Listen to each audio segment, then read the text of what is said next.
So first of all you will write down the definition of BRS because MCQ based question है तो definition ज़रूर आएगी. Bank reconciliation is a statement prepared by the account holder. Account holder मतलब an individual on a particular date. एक particular date पे बनाया जाता है. It can be a month end, it can be a year end. किसी date पे बनाया जाता है. और क्यों बनाया जाता है? To reconcile. Reconcile का मतलब होता है match करना. The balance, the bank balance as per cash book. जो cash book का balance है उसको reconcile करना किससे? With the balance as per bank statement और passbook. पासबुक को बैंक स्टेटमेंट भी कहते हैं. जैसे मैंने अभी आपको बताया दोनों में डिफरेंस था.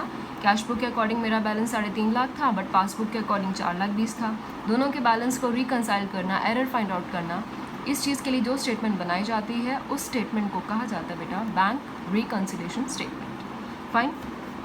Now let us read another point related to BRS. The difference may be because of error in the cash book और योर बैंक स्टेटमेंट या फिर पासबुक. दोनों में से किसी में भी एरर हो सकती है. और check issued have not been presented for payment. कोई केस हुआ कि चेक इशू हो गया मगर अभी तक पेमेंट नहीं हुई. एज अ रिज़ल्ट बैंक में से तो माइनस नहीं हुआ मगर मैंने अपने कैश बुक में से माइनस कर दिया. या फिर cheque have been recorded in the cash book but अभी तक वो बैंक में डिपॉजिट नहीं हुआ. जैसे कि मेरे केस में क्या था, बैंक में डायरेक्ट डिपॉजिट हो गया था मगर कैश बुक में मैंने प्लस नहीं किया था. So a statement showing the reasons और causing the difference is prepared. This statement is known as your bank reconciliation statement. और ये स्टेटमेंट होती कैसे, मैंने अभी आपको एक फ़ोटो भेजी है.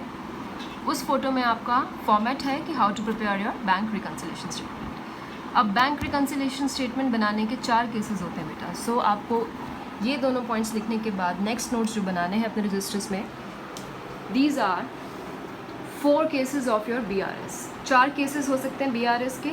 इन केसेस का मतलब क्या है कि स्टेटमेंट जब बनेगी तो उसका बिगनिंग पॉइंट क्या होगा. क्वेश्चन में इन चारों में से कोई भी केस आ सकता है. Let us read case 1.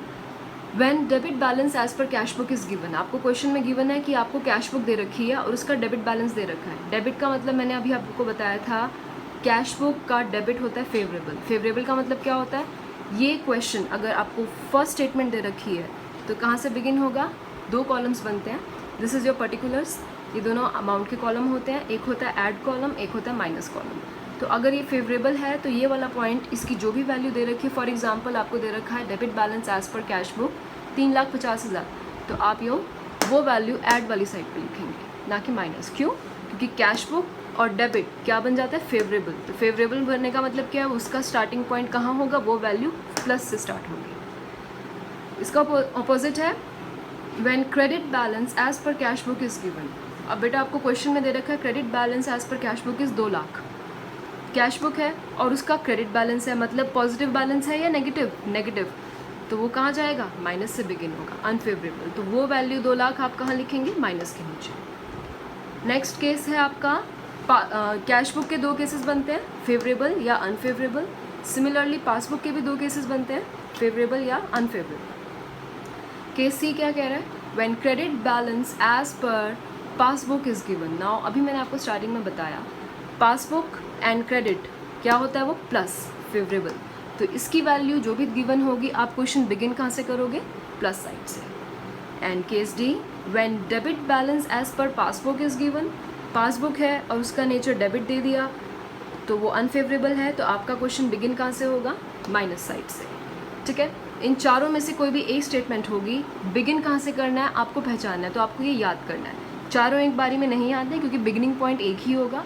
आपको पहचानना है कि कैश बुक गिवन है आपको या पासबुक गिवन है, और उसके बाद पहचानना है कैश बुक का फेवरेबल बैलेंस गिवन है या अनफेवरेबल गिवन है. फेवरेबल है तो आप प्लस से बिगिन करोगे क्वेश्चन, अनफेवरेबल है तो आप माइनस से बिगिन करोगे. क्लियर.